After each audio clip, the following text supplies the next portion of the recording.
Welcome to Mr. Pronunciation Guide, where we master the art of pronouncing some of the world's most commonly mispronounced words. From tricky terms to curious names, we have you covered. Today let us dive in and learn how to say Szerelem, means love, specifically romantic love. In Hungarian, it's often used in phrases like love at first sight, Szerelem, Szerelem, Szerelem, Szerelem, Szerelem, Szerelem, Szerelem, Szerelem, Szerelem, Szerelem, Szerelem, Szerelem, Szerelem.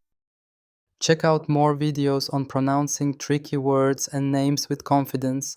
Avoid common mispronunciations with tips from this video. If you found it helpful, I would love your support. Thanks for watching and I will see you soon.